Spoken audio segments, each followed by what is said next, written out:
No dia 18 de setembro, uma nova versão do software Bitcoin Core, versão 0.16.3, foi disponibilizada às pressas para resolver um bug seríssimo do sistema.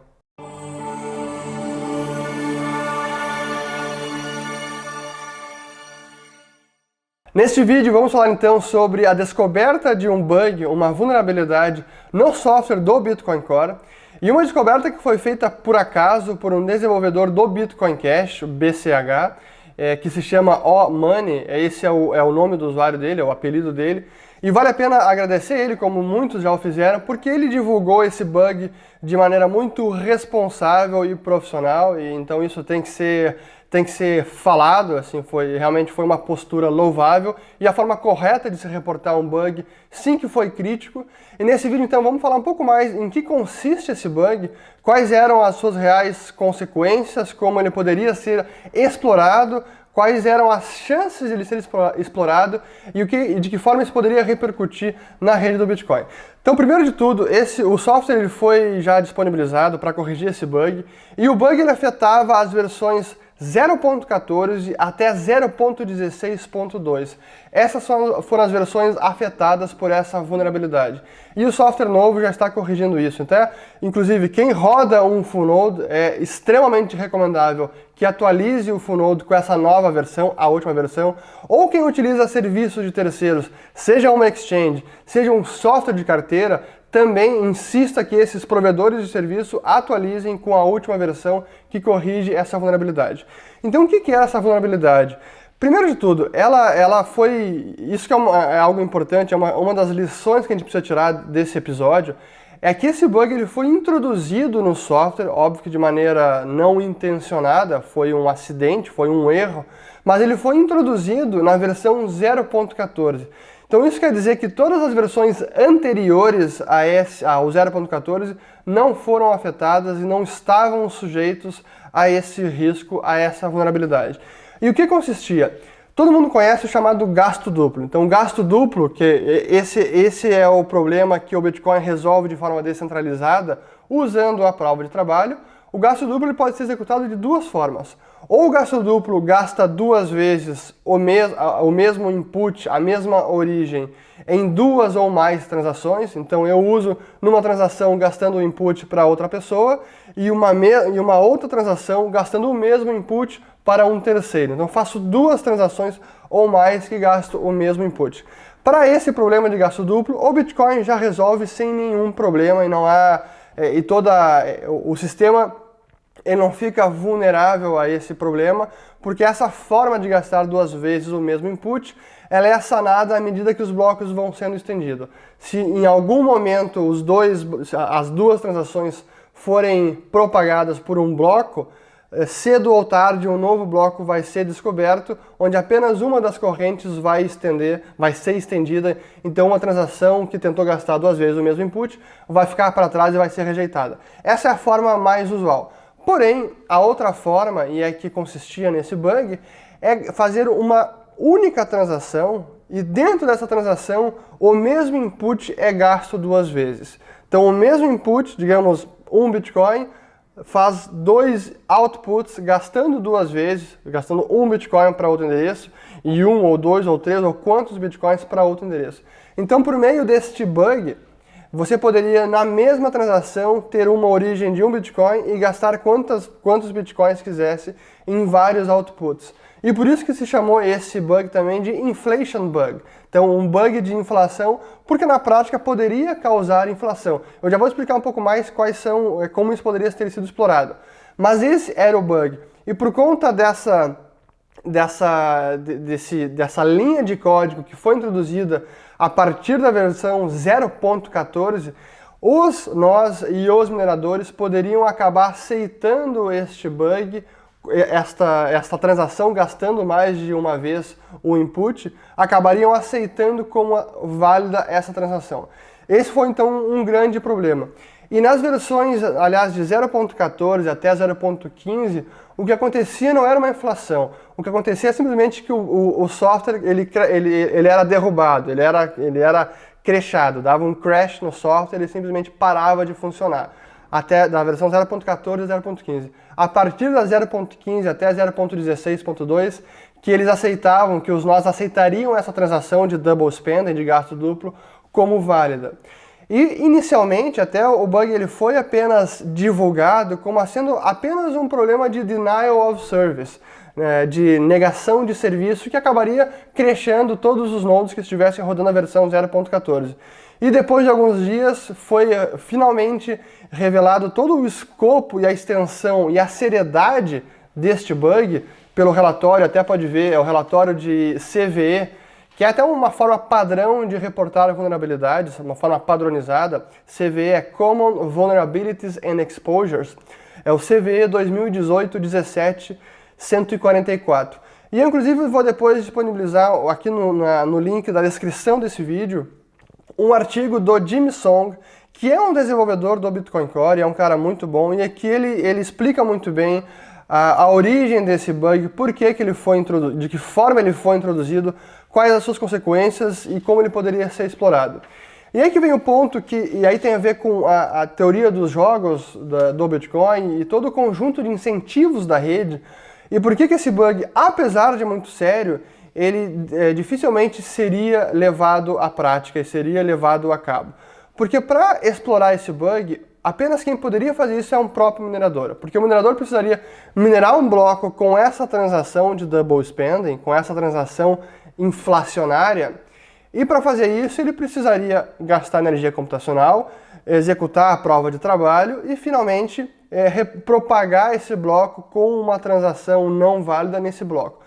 E por que ele poderia fazer isso?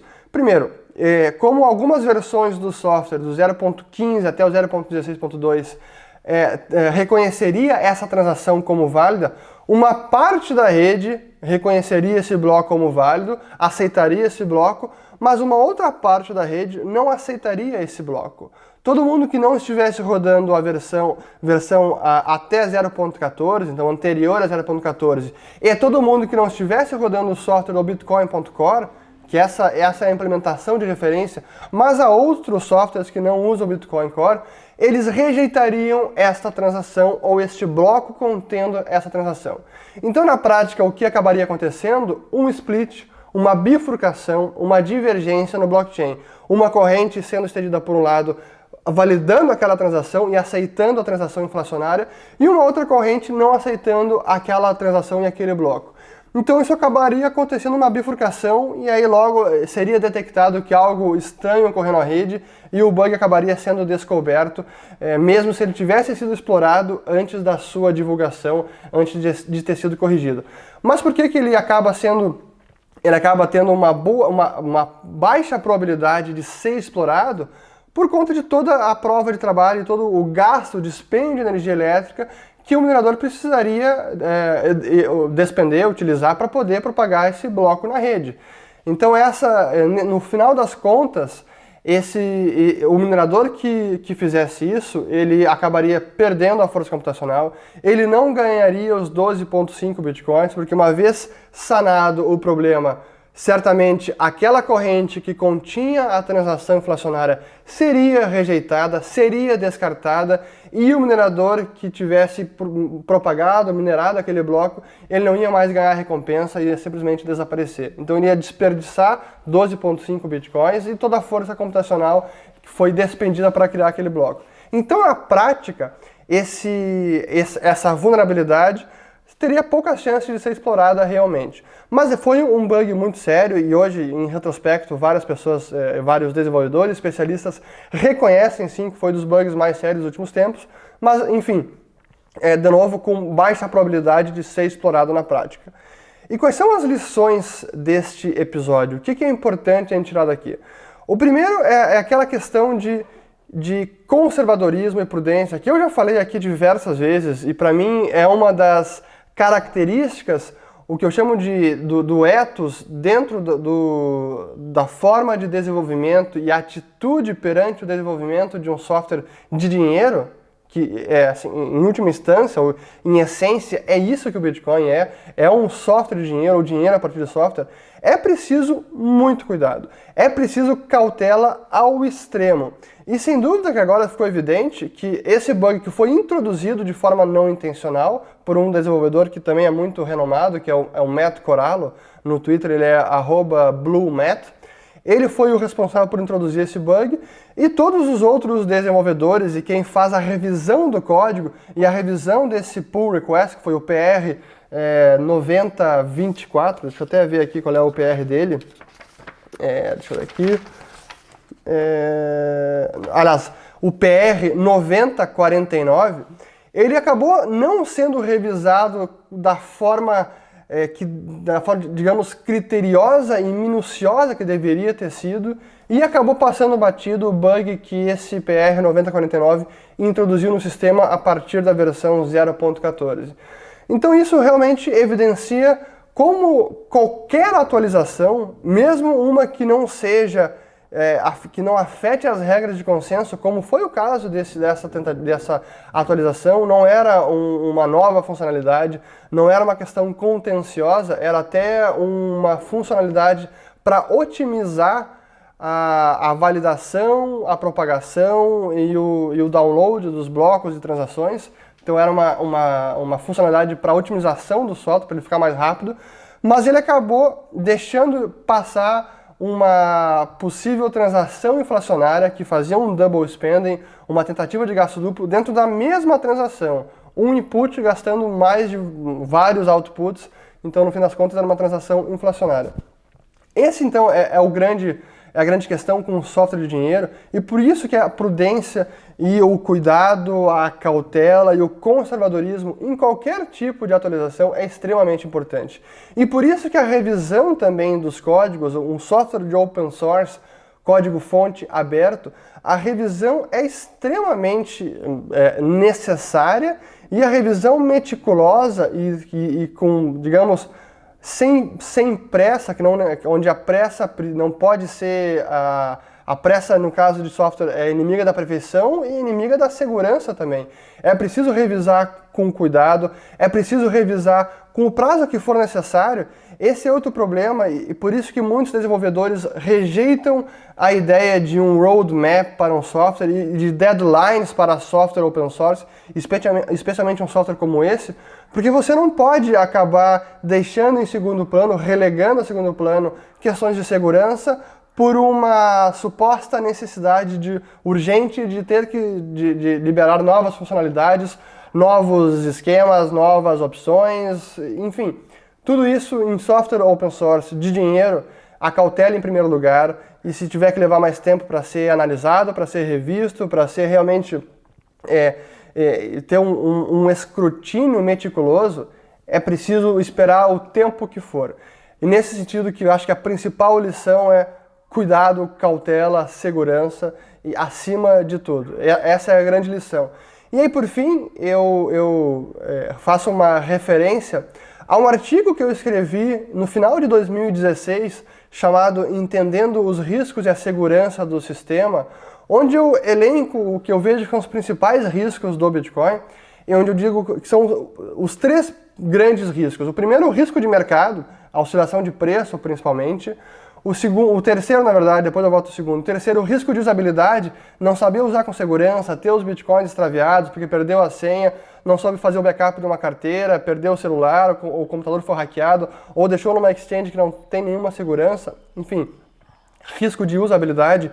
E o segundo risco que eu elenquei, que é justamente o risco de sistema, e que hoje esse bug ele evidenciou justamente esse risco, e ele não pode ser menosprezado, é o risco referente a possíveis vulnerabilidades, bugs, que muitos já foram descobertos no passado, mas outros poderão ser descobertos no futuro, e é difícil prever com acuracidade, com qualquer precisão, como isso vai ser descoberto. Mas por se tratar de um software open source, um software que é feito por humanos, e que bugs podem ser não apenas descobertos, bugs lá do passado, mas até bugs podem ser introduzidos no sistema, mesmo que de forma não intencionada, como foi o caso desse bug do PR 9049, Isso pode acontecer, e é por isso tudo que eu digo que o Bitcoin, esse sistema, a gente ainda está no início do início. Assim. É por isso que eu digo, não é um sistema que ainda está pronto para o mainstream, que, por exemplo, quando ele pergunta, às vezes,